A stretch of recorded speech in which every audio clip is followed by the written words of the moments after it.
I think that ramen it's an underserved food. It's definitely a misunderstood food. I think that there are a lot of places that treat ramen sort of as an adjunct for a menu. That's Michel Jacek, chef owner of the just-launched Namazu Ramen in Chatham. He says his newest restaurant venture wants to share the complexities of this deceptively simple-seeming dish. Ramen is an extremely specific cuisine. It's one of the hardest ones to get right, I would say, in any form of cooking because you're only seasoning one ingredient for the broth. And so it's really a combination style like triple stock, which really from like a restaurant ownership perspective interested me because it was a new challenge. Everything is in the preparation, everything is in the time and the aging. And then obviously like being skilled in putting it together is important too. Ramen is rich in history. It's actually lo mein in Chinese. So lo mein noodles that you get at the Chinese restaurant are the same idea as ramen. The reason that we call it ramen is because there's no letter L in the Japanese alphabet. So la mian became ramen. So actually the same type of noodle, but it basically just means cooked noodle. Jacek said he never expected to become a serial restaurateur, even though, at the ripe old age of 4, his fondness for eating out became a sort of family legend. He grew up working in Cape Cod restaurants, starting at the age of 13, before heading to the Culinary Institute of America. He was the executive chef of Mac Shack, helped launch Bluefins and several other sushi programs, and eventually opened 10 Yen Sushi in Orleans.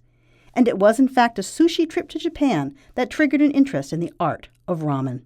We opened up 10 Yen about, I think it was 9 years ago. And for the first time, I was like, I think it's time that, I taste what the original is supposed to be like. And it totally changed my mind on food in general. And it opened my eyes to the cultural differences, which can kind of shape a food in ways I had never considered before. Ramen is definitely like an every meal food over there. So you can get it for breakfast, lunch, and dinner 24 hours a day.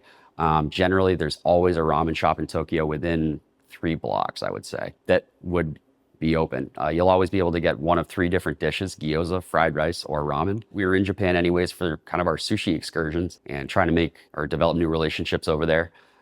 We were eating ramen the whole time. I mean, and so we kind of fell into understanding it. And while searching for sushi spots, we were eating ramen and it was like, well, what was kind of guiding our opinions? And so we were talking a lot about it.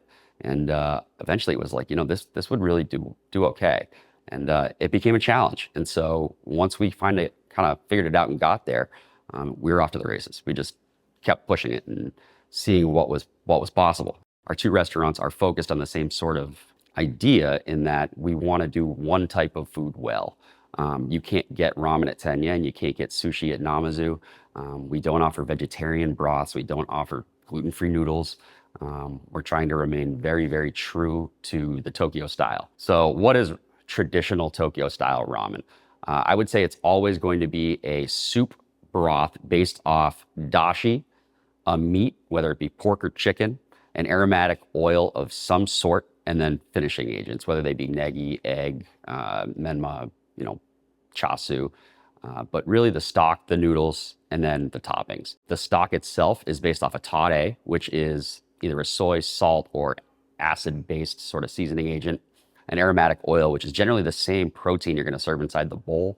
You'll extract the fat from another part of the animal wherever it tastes best. And that's going to be the richness that you get within the bowl.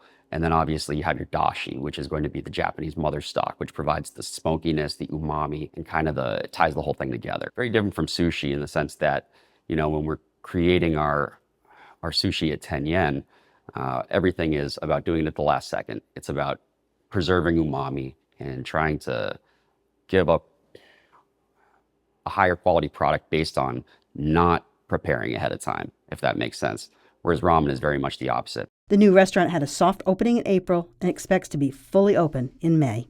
Japan is a place that gave me a starting point. I know where I wanted to be, and I knew now after I went to Japan what could be. But kind of finding where we would fit in on that journey along the way has been the fun part.